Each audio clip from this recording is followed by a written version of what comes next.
Semuanya, perkenalkan kami dari kelompok 4 kelas A, mata kuliah dasar-dasar ilmu sosial dan budaya, dan pada hari ini kami akan menjelaskan mengenai culture, identity, and self. Selamat menyaksikan. Perkenalkan, nama saya Rafid Aziz Nurhair, NPM 1900045, dan pada hari ini saya akan menjelaskan mengenai defining self. Salah satu konsep yang paling berpengaruh secara luas dalam psikologi adalah self-concept. Istilah lain yang memiliki makna yang sama antara lain adalah self-image, self-construal, self-appraisal, atau hanya self saja.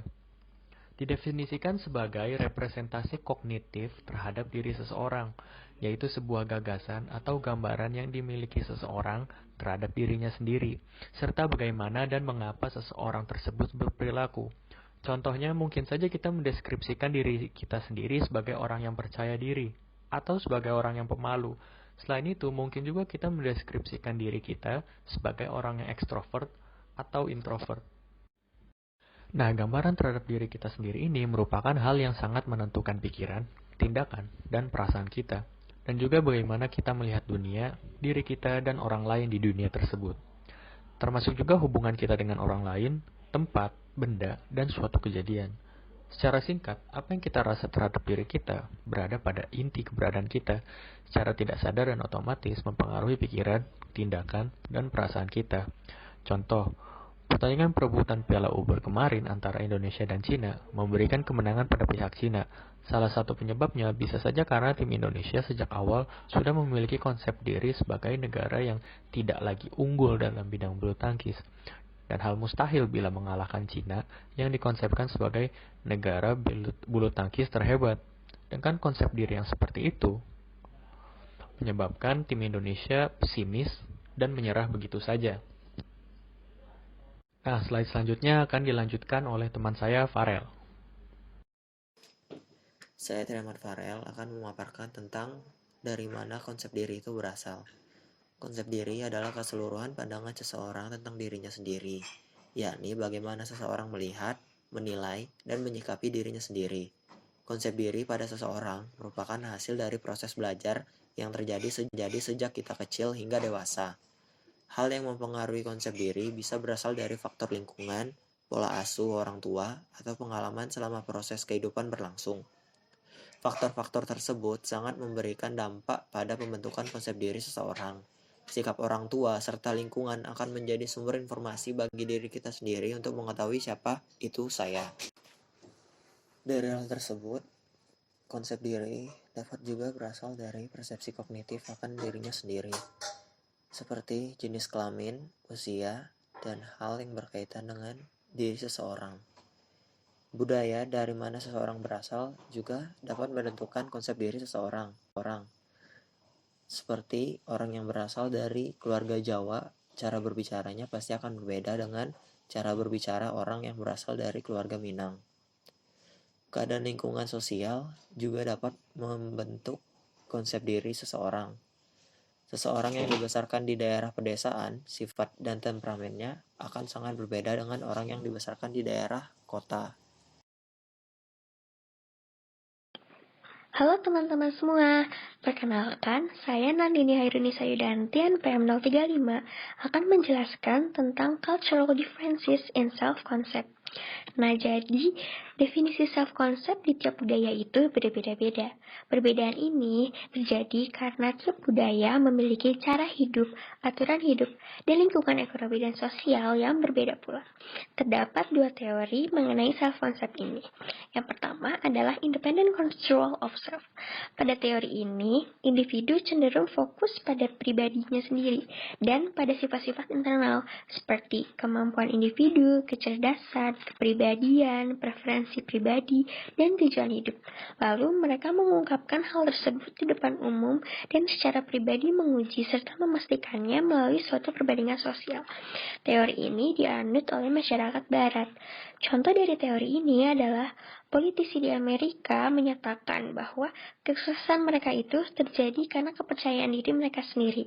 Lalu terjadi juga karena insting dan kemampuan membuat keputusan mereka yang baik pula. Lalu teori yang kedua adalah interdependent control of self. Pada teori ini, individu cenderung fokus pada status saling bergantung dengan orang lain dan berusaha untuk memenuhi tugas, kewajiban, dan tanggung jawab sosial. Teori ini dianut oleh masyarakat Asia atau masyarakat Timur. Contoh dari teori ini adalah mantan wakil Perdana Menteri Jepang pernah menyatakan bahwa dalam 30 tahun karirnya dalam politik nasional, beliau telah menjadikan hubungan interpersonal itu sebagai hubungan yang paling penting. Kemudian, Markus dan Kitayana menggunakan kedua teori tersebut untuk membedakan proses psikologis yang terjadi, yaitu persepsi diri.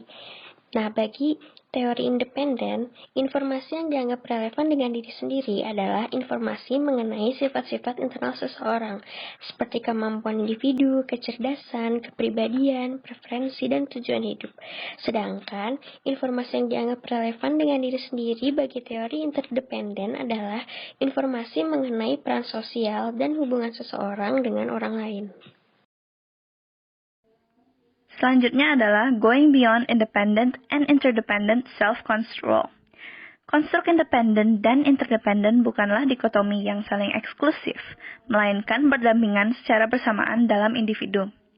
Wiesinger dan Blatt 1994 mengemukakan bahwa terdapat proses perkembangan ganda, yaitu pengembangan diri dan pengembangan keterkaitan antar pribadi, dan keduanya terjalin dan bergantung akan pengembangan satu sama lain. Triandis 1989 mengusulkan keberadaan 3 jenis diri, yaitu pribadi, publik, dan diri kolektif, yang hidup berdampingan pada setiap orang, dan digunakan secara berbeda tergantung pada konteks spesifik di mana mereka berada. Nama saya Farah Sidkiyah, NPM 190 110 190 039. Selanjutnya saya akan menjelaskan bagian mengenai culture and self-esteem. Self-esteem itu tersendiri bagi Pishzinski pada tahun 2004 adalah konstruksi budaya yang mengandung pemikiran diri untuk hidup sesuai dengan nilai tertentu, di mana nilai ini berasal dari budaya namun dipengaruhi oleh pandangan individual yang unik dari setiap manusia itu tersendiri.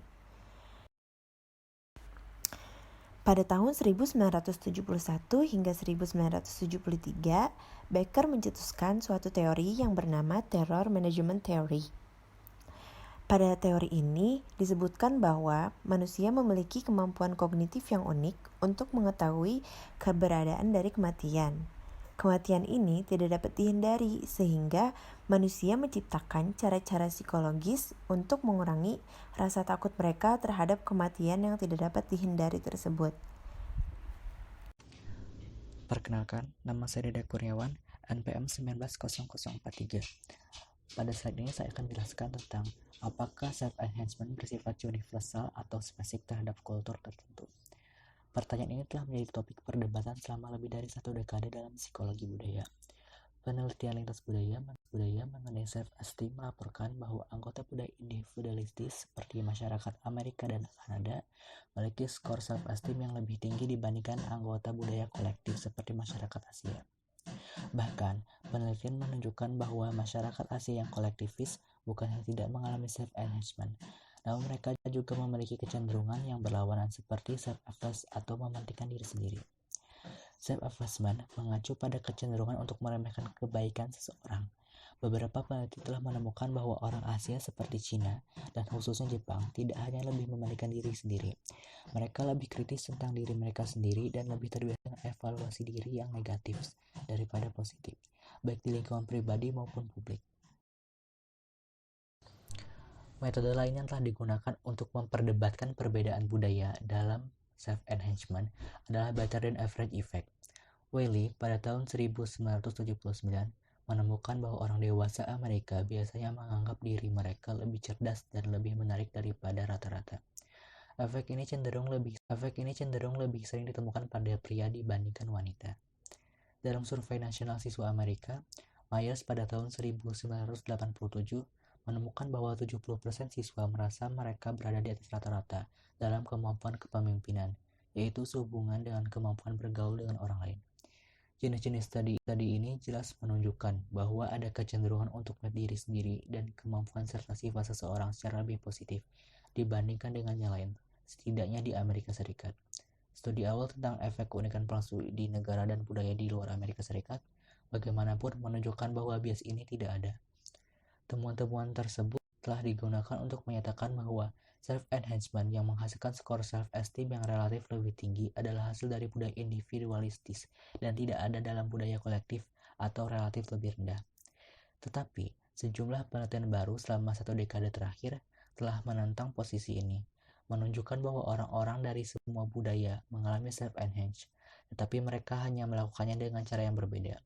Studi lain telah menunjukkan bahwa self-esteem berfungsi sama dalam lintas budaya, yaitu self-esteem berkorelasi dengan variabel yang sama, seperti stres yang dirasakan, depresi, kepuasan hidup, dan kesejahteraan subjektif, terlepas dari perbedaan rata-rata dalam tingkat absolute self-esteem. Dan penelitian terbaru menunjukkan bahwa dalam budaya yang dianggap tidak meningkatkan diri secara langsung dan eksplisit, anggotanya dapat meningkatkan diri mereka melalui proses yang dikenal sebagai mutual self-enhancement, di mana peningkatan diri dicapai melalui pemberian dan penerimaan pujian antara rekan dalam. Sekian dari kelompok 4, mohon maaf apabila ada kesalahan, dan apabila ada pertanyaan dapat ditanyakan dengan menghubungi kontak yang tertera di deskripsi video. Thanks for watching, jangan lupa like, comment, and subscribe.